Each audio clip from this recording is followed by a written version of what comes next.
আপনি বিশ্বাস করবেন না কবরের ভেতরে সে যা দেখল।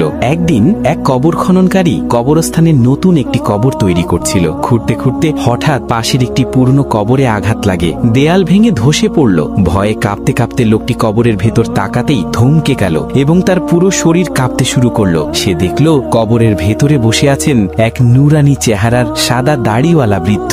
বৃদ্ধের হাতে একটি কিতাব, আর প্রতিটি হরফ সোনালী আলোয় ঝলমল করছে।